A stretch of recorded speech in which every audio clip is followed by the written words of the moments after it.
Hello అండి అందరికీ. ఈ వీడియోలో నేను గోంగూర పచ్చడి ఎలా చేశానో చూపిస్తాను. అసలు గోంగూర ఎలా వండినా టేస్టీగానే ఉంటుంది. కర్రీ అయినా పచ్చడి అయినా చాలా బాగుంటుంది. పచ్చడి అయితే ఇంకొంచెం బాగుంటుంది.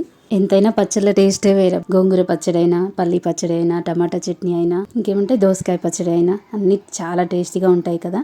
ఇప్పుడైతే గోంగూర పచ్చడి కోసం నేను ఫస్ట్ పల్లీలు వేయించుకొని పక్కన పెట్టుకున్నాను. ప్యాన్లో కొంచెం ఆయిల్ వేసుకొని గోంగూరని ఫ్రై చేసుకున్నాను. అందులోనే కొంచెం చింతపండు కూడా వేసుకొని ఫ్రై చేసుకున్నాను. అది చల్లారిన తర్వాత మిక్సీ గిన్నెలోకి గోంగూర, పల్లీలు, వెల్లిపాయలు, ఉప్పు, జీలకర్ర వేసుకొని మిక్సీ పట్టుకున్నాను. అందులోకి నేను ఇప్పుడు కారం వేసాను కదా, అది నార్మల్ కారం కాదు, మార్చిన కారం అంటారు కదా. మామూలుగా ఎండుమిర్చిని ఆయిల్లో ఫ్రై చేసుకొని కారం పొడి చేస్తాం కదా, అది వేసాను.